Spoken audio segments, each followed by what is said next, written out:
আজকে শাহজাহানপুরে কি কোনো কিছু থেমে আছে? এই যে চাঁদাবাজ, সন্ত্রাসী, এসব কি থেমে আছে? মাটি কাটা কি থেমে আছে?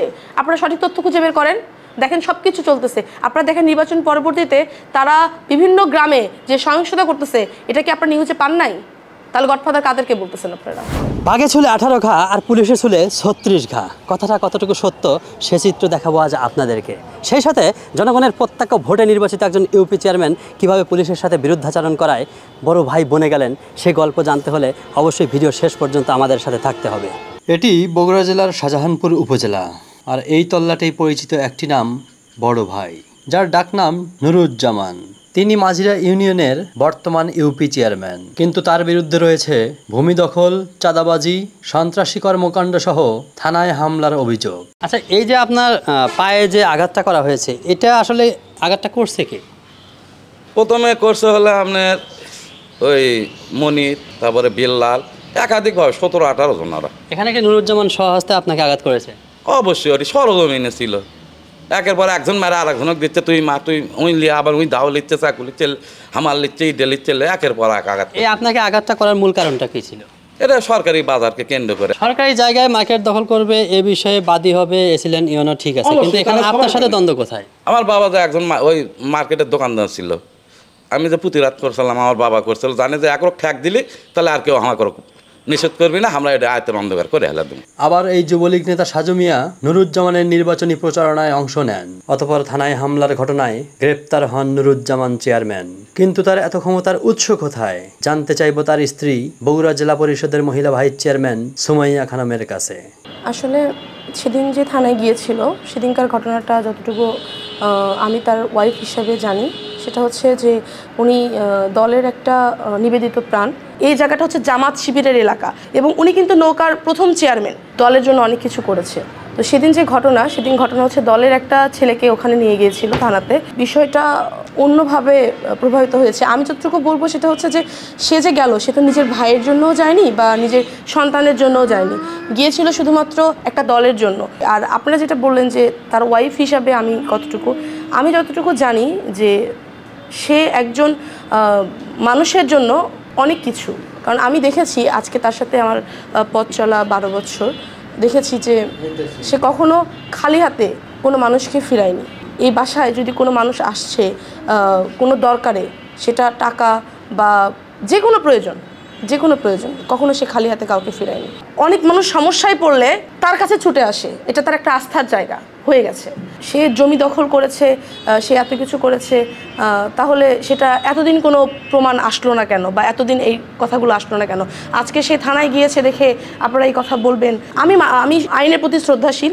অবশ্যই যদি চেয়ারম্যান সাহেব কোনো অন্যায় করে, যদি তদন্তে উঠে আসে যে সে অপরাধী, তাহলে আইন তার বিচার সেভাবে করবে। কিন্তু আমি মনে করি কিছু কুচক্রী মহল আজকে তাদের কিছু স্বার্থের জন্য তার অপপ্রচার করতেছে। এটা অবশ্যই আপনারা মাঠে যাবেন, মাঠে গিয়ে আপনারা সঠিক তদন্ত করবেন এবং সেখান থেকে আপনারা আমার ধারণা মতে আপনারা সঠিক তথ্যটাই পাবেন। দর্শক মণ্ডলী, এখন আমরা আছি সেই নুরুজ্জামান ভাই এবং খোকন ভাইয়ের মাটির পয়েন্ট এবং ইট ভাটাতে, যেখানে অবৈধ মাটি বাণিজ্যের আমরা তথ্য পেয়েছি। শুনবো এখন তাদের কাছ থেকে এ বিষয়ে। আসলে আপনারা যেটা শুনছেন এটা আসলে সঠিক না। আমরা এখানে ইটভাটা প্রায় 15 বছর আগের থেকে, 14-15 বছর আগের থেকে ইটভাটা হয়ে আসতেছে। তো এখানে বিভিন্ন লোক বিভিন্ন পাশে আপনার পুকুর খনন করছে। আপনার এই পাশে পুকুর খনন করা ছিল 10-15 বিঘা, ওই পাশে ছিল 10-15 বিঘা। তো আমরা যখন ভাটার ব্যবসাতে আসলাম, নুরুজ্জামান ভাই যখন ভাটার ব্যবসাতে আসলো, তখন আমাদের ভাটাতেও কিছু মাটির প্রয়োজন। সেই ক্ষেত্রে আমাদের মাঝখানে কিছু জায়গা ছিল, সেই জায়গাগুলো আমরা নিয়ে সেগুলো মাটি আমরা ইটভাটায় নিছি এবং অন্যদেরকেও দিছি। এখানে ফসলি জমি বলতে ওইরকম কোনো কিছু ছিলই না বললে চলে, যে চতুর্মুড়ো আপনি এখানে গর্ত, ওখানে গর্ত, ওখানে গর্ত, এরকম একটা পরিবেশ ছিল। তো এটা আমরা একত্রিত করে আমরা আরও মাছ চাষের উপযোগী করেছি। এই যে অভিযোগ এসেছে আপনারা জোরপূর্বক মানুষের জমি দখল করেছেন এবং রাতের অন্ধকারে মাটিগুলো কেটে নিয়েছেন, তাদেরকে কোনো টাকা পয়সা দেন নাই, এ বিষয়ে আসলে আপনাদের বক্তব্য? না, এটা সম্পূর্ণ বানোয়াট। এটা এক প্রকার লোকেরা আমাদেরকে নিয়ে মিথ্যে গুজব ছড়াচ্ছে। আমরা বুকে হাত দিয়ে বলতে পারি যে এরকম কোনো কিছুর সাথে আমরা সম্পৃক্ত না। এখন 2-1 জন হয়তো টাকা কিছু পাবে জমির, তাদের থেকে আমরা দলিলও করে নিইনি, সেই দু একজনের কাছ থেকে আমরা দলিলও করে নিইনি।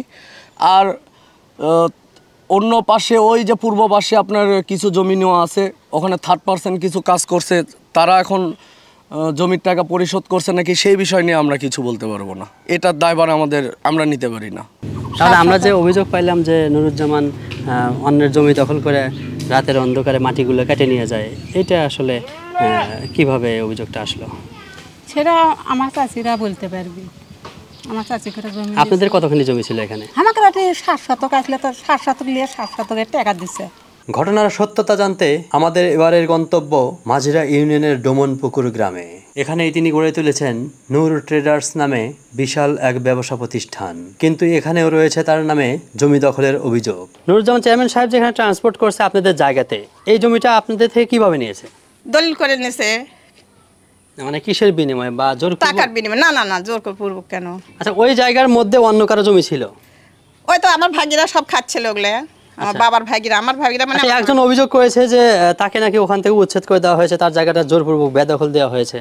সেটা তারাই বলতে পারবে, আমরা তো বলতে পারবো না সেটা। তো একদিন দেখে এখানে কাজ করতেছে, তখন দেখলাম যে কী ব্যাপার কাজ করতেছে, তো বললো যে তাদের জায়গা ভিতরে ছিল, ওদেরকে ওখান থেকে যেহেতু একটা জায়গাতে থাকলে সমস্যা, এই জন্য ওদেরকে বাইর করে এখানে দিছে। এখন কীভাবে দিছে না দিছে ওগুলো আমরা জানি না। ওদিকে ভাই আবিয়ার থেকে বলে কিনে নিয়েছে। এখানে আপনাদেরকে বাড়ি করে দিল কে? ভাই দিছে, ইটে দিছে কিছু। দর্শক মণ্ডলী, আমরা এখন আছি শাহজাহানপুর উপজেলার মাঝিরা ইউনিয়নের ডোমনপুকুর গ্রামে। আচ্ছা, আমরা যেটা জানতে পেরেছি যে এই জায়গাটি সরকারিভাবে ক্রোকের অর্ডার হয়েছিল, তো এখন পর্যন্ত এখানে বাড়িঘর রয়েছে কিভাবে? এখনও বাড়ি রয়েছে। ওই চেয়ারম্যান সাহেব আমাকে ওই নুরুজ্জামান ভাই আসে জানতে পারে, দৌড়ে আসে অনেক লোকজন নিয়ে এসে আমাকে রক্ষা করছে। সেই বাড়িঘর আমাদেরকে এখনও আল্লাপাক টিকে রাখছে। তখন তো উনি চেয়ারম্যান ছিল না, তাহলে আপনাদের বাড়িটা রক্ষা করলো কিভাবে? লোকজনের খুব উপকার করছে উনি, উপকার করার বিনিময়ে তাকে ভোট দিয়ে আমরা চেয়ারম্যান করছি। আচ্ছা, আমরা যতটুকু জানতে পেরেছি উনি একজন মাস্তান মানুষ, মানুষকে নিজের স্বার্থের জন্য মারধর করে, মানুষের জমি দখল করে, লুটপাট করে, নিজের স্বার্থ ছাড়া উনি কোনো কাজ করে না। উনি ওই খারাপ লোকের ছাড়া উনি ভালো লোকের গায়ে গায়ে কোনো দিনও হাত দেয়নি। আচ্ছা, এই যে আপনাদের বাড়িঘর রক্ষা করলো, জমি জিরাত রক্ষা করলো, তার বিনিময়ে আপনারা কি দিয়েছেন? স্বার্থ আমাদের থেকে একটা পয়সাও লাইনি, আমাকে উপকারই করছে, মানে ফ্রিতে উপকার করেছে। ফ্রিতে উপকার করছে। তাহলে এই যে মানুষ ওনার সম্পর্কে যে কথাগুলো বলে, এটা কেন বলে? এলে মিথ্যে স্যার, এগুলো সব মিথ্যে। তো আপনাদের এই বাড়িঘরগুলো রক্ষা করলো, আপনাদের থেকে কোনো কিছুই নিল না? না, আমাদের থেকে কিচ্ছুই লাইনি।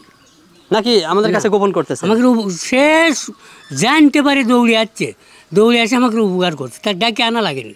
এই যে উপযাজক হয়ে অন্যের উপকারে নিজে ঝাঁপায় পড়া, নিজের কাঁধ বেজে দিয়ে নিজে বিপদ টেনে নেওয়া, এটা আসলে কি কারণ? এটা অভ্যাস, ইনি মানে জনসেবার একটা উনি অভ্যাস, জনগণের উপর তার উপর একটা আক্রোশ, ও জনগণকে খুব ভালো নজরে দেখে, ভালোবাসে সে। এর মধ্যে অন্য কোনো স্বার্থ আছে? না, অন্য কোনো স্বার্থ নেই, ও টাকার বিনিময়ে কোনো স্বার্থ আমাকে এই এলাকাত কারুক বলতে পারবি না কেউ। আচ্ছা, এই যে আপনাদের গ্রামে আমরা জানতে পেরেছি যে একটা পুকুর নাকি উনি জবরদখল করে রেখেছেন। পুকুর দখল করে রাখছে, পুকুর ওনার এটা এমআর মালিকের থেকে কিনে নিছি। কিনে নেওয়ার পর ওনার দখল আসলো, ওনারা আদালতে ইঞ্জেকশন চাইছিল, আমরা যখন দখল থাকি ইঞ্জেকশন চাইছিল, ইঞ্জেকশন ওনার পক্ষে হয় না, আমাদের পক্ষে হসে। আর এটা আমি পরে দখল করছি, করে নুরুজ্জামানের সাথে দলিল করে দিছি। উনি মাছ চাষ করছে, বহুদিন থেকে মাছ চাষ করছে, মাছ মারার সময় বহু লোক মাছ ওর কাছে দেয়, পাড়া প্রতিবেশী এই এলাকার শুদ্ধই ওর মাছ সাহায্য করে, ওই মাছ খাবার দেয়, সবার কাছে খাবার দেয়। আপনারা কার থেকে কিনে? আমরা কিনে দিয়েছি বগুড়া তাহের উদ্দিন এবং আজিজুলের থেকে। এই যে আপনার প্রতিবেশী, উনি কাদের থেকে কিনে নিয়েছে? উনি নিয়েছে যে আজিজুলের যে ভাই আছে তার একজনের থেকে। মানে আসলে জমির মূল মালিক তো ওনার মায়েরা আয়েশা এবং হাজরা। আয়েশা হাজরা নিলাম হয়ে যায় জমিটা। নিলাম হওয়ার পরে ওনার 3টা ছেলে, তার মধ্যে এক ছেলের থেকে আমরা যার নামে নিলাম হয়েছে, নিলাম ডাকে নেয় আজিজুলের থেকে আমরা জমিটা নিই। কিন্তু আর ওর ভাই যে আছে একটা, ওনার থেকে নেয়, দাবি করে যে জমিটা আমার। ওই চেয়ারম্যান ওই গোলাম রব্বানি যে দাবি করছে, এই দাবিটা করা ভুল। উনি আদালত থেকে ফয়সালা করে আসুক, কারণ আদালতে কেস হচ্ছে, মালিকই বাদী হয়ে আছে এই কেসে। মালিক এই বয়ানামা মানতেছে না, এমার মূলে তাই দাবি করছে মালিকই। সেখান থেকে ওই আদালতে ফয়সালা করে আসুক, যাকে রায় দিবি তাই জমি পাবি। তাহলে ওনার বিরুদ্ধে জানিত অভিযোগগুলি, এগুলো মিথ্যা? ওনার বিরুদ্ধে যেভাবে অভিযোগ দিয়েছে এটা হিংসামূলক করে। উনি চেয়ারম্যান মানুষ, কোন দিনে এই জোর করে কোনো দখল করতে পারে না। এটা দখল করার কোনো প্রশ্নই জাগে না। আমি নিজে দখল করে আসি, নিজে ওই মাছ ছেড়ে দিয়ে পরে অনেক জমি আমি ওনার কাছে বিক্রি করছি।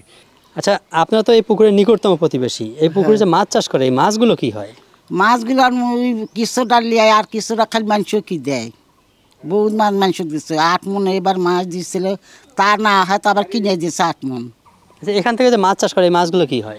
মাছগুলো উনি অর্ধেক বিক্রি করে আর মাংস খাওয়ার উনি দেয়। আপনাদের কি দিছে কখনো? হ্যাঁ, চেয়ারম্যানের যে পাশ করে মনে করেন আমাদের এই বাড়ির কাছে চেয়ারম্যান আছে, চেয়ারম্যান আমাকে কোনো দিন একটা স্লিপ দেয়নি। এই আমরা তো অসহায়, কিচ্ছু দেয়নি। এই চেয়ারম্যান স্লিপ না দিবার পারলে টাকা দেয়। সেটা কি? এই নুরজামাল এত ভালোবাসিছে, ভালো করেছে। পুকুরের মাছ, অনেক মাছ মানুষক দিছে, ট্যাংরা মাছ, পপ্তা মাছ, এলে দিবের কাটাবেন না পারে আবার 4 মণ মাছ কিনে নিয়ে এসে মানুষক দিছে। অনেক ভালো। তাহলে ওনার বিরুদ্ধে এই যে জমি দখলের অভিযোগ, এটা এখন মনে করেন যে এটা একটা ফান্দত ফেলে খুব একটা অন্যায় অত্যাচারটা লোকটার উপর করতেছে। চলটা খুব ভালো, খুবই ভালো বাবা, অনেক ভালো ব্যবহার করেছে মানুষের সাথে। কেউ কবার পারবি না যে আমার সাথে খারাপ ব্যবহার করেছে। ডাক দেওয়া এলাকার লোকেরা সগলি আসবি, ওই পুকুরত মাছ মারে একটা মাছ কেউ পায় না, খালি কয় কি যে এই পুকুর কোন দিন মাছ মারবি, এই আশা করে আছে। খুব ভালো ব্যবহার করেছে। এই তো গুচ্ছিগ্রাম আগুন লাগছিল বাবা, সে আগুন লাগাতে ওই চেয়ারম্যান যাইয়া মনে করেন আগুনের মধ্যে ওই ইয়ার যায় ঝাঁপ দিবি। যখন চেয়ারম্যানের দাঁড়ায় আসলে আমাদের এখানে এসে মিটিং করলো, চেয়ারম্যানের যখন দাঁড়াবে, দাঁড়ানোর পর আমরা সগলি মিলা দাবি করলাম যে আমাদের এখানে একটা মানুষ মরে গেলে আমরা খান্নি পাই না। সগলি দাবি করলাম, বহুত নেতা খেতা কোথায় কেউ আমাদের খান্নি দেয়নি। না দেওয়াতে আমরা চেয়ারম্যান ভাইকে বললাম, তা চেয়ারম্যান ভাই আমাদের একটা খান্নি দিয়েছে। যাক, আল্লাহ তা ভেচবাসী করুক। তারপরে গেল আমাদের গুচ্ছিগ্রাম লাগলো আগুন লাগলো। আমার বাজার থেকে দৌড়ে আসলে আসতে দেখি, এখন লুজন ভাই দেখি যে এ মুখ থেকে দৌড়ে আসতে দৌড়ে আসে যে ড্রেনের মধ্যে আছে ঝাঁপ দিয়ে পড়ে গেছে, মানে ড্রেন পার হওয়ার পারেনি। পরে ট্রেন ছাঁচরা পার হয়ে আসে এলে ঘরের মধ্যে হলো গ্যাসের বোতল ভটভট করে ফাটে যাচ্ছে। একটা গ্যাসের বোতল হচ্ছে এই ঘরে, আসে গ্যাসের বোতল হাত দিয়ে ধরছে, গ্যাসের মুখ দিয়ে গ্যাস বাড়াচ্ছে। আমি দৌড়ে যা ভাইয়ের হাত ধরছি, ধরে করছে ভাই আপনি তো মরে গেলেন। এই করে যে ভাইয়ের টান দিছে আর গ্যাসের বোতল গ্রিন করে ফাটে উঠছে। ওটার পরে লুজন ভাইয়ের ব্যান বকে না কুম্ভ জায়গায় মনে করেন আগুনের তাপ লাগছে। তুই যা করছে আমাদের জন্য, লাস্টে ভাত বাড়ি থেকে আনতে লেগেছে আমাদের এখানে খিলে হয়ে গেছে। এর আগে বহুত চেয়ারম্যান চলে গেছে, আমার দেখে সবাই ঘৃণা করে, সবাই আমাদের দেখে ঘৃণা করে। মানে আমাদের গরিব, আমাদের তেয়ার নাই মাথায়। লুজন ভাই মানুষ বলে খারাপ, আমরা বলি লুজন ভাই খারাপ না, ওই ভালো মানুষ। ওই গরিবের জন্যে যদি গরিব থান দেয়, গরিব বকরটা নেলে তার চাল লাগান আর কোনো দেশের মানুষ নাই। এটাই শেষ কথা। লুজ্জামান ভাইয়ের মতন মানুষ আর কেউ নাই। চাই যে লুজ্জামান ভাইয়ের আল্লাহ পাক মুক্তি করুক, আমরা তার মুক্তি চাই আল্লাহর কাছে। আমরা যেটা জানতে পেরেছি যে উনি নিজের স্বার্থ ছাড়া নাকি কোনো কাজই করেন না। এটা ভুল ধারণা, এটা ভুল ধারণা। ওই মানুষের জন্য কাজ করে, ওর স্বার্থের জন্য কোনো কাজ করে। তার প্রমাণ আমাদের আবার শুনে এই পুল করবো, এটাই হচ্ছে আমাদের প্রমাণ। আচ্ছা, আমরা একটু আপনাদের কাছ থেকে জানবো, উনি যে কথাটা বললো আপনাদের ভাষায় কি হয়? উনি যেটা বলছে একেবারে 100% সত্য, এর মধ্যে কোনো রকম মিথ্যা কোনো কথা উনি বলেনি, বা উনি কারো দালালিও করতেছে না। এখানকার যা বাস্তব সত্য চিত্র সেটাই উনি বলেছে। সবাই মিলে একত্রিতভাবে তাক ভোট দিছি, দেওয়ার পরে আল্লাহর রহমতে তাই নির্বাচিত হয়েছে। আচ্ছা, নির্বাচিত হওয়ার পরে আমাদের এখানে ভালো মন্দ যে কোনো বিষয়ে তার কাছে গেছি, কোনোদিন আমরা তার কাছ থেকে বইমুখ হয়ে আসিনি। রোজার একদিন আগে আমার এই আশ্রয়নে যখন আগুন লাগে, শুরুর থেকে শেষ পর্যন্ত আমাদের পাশে ছিল। খালি তাই না, ওই দিনে এই 10টা ঘরের আমার তো মনে হয় শরীরে শুধু কাপড় ছাড়া আর কিছুই ছিল না আমাদের,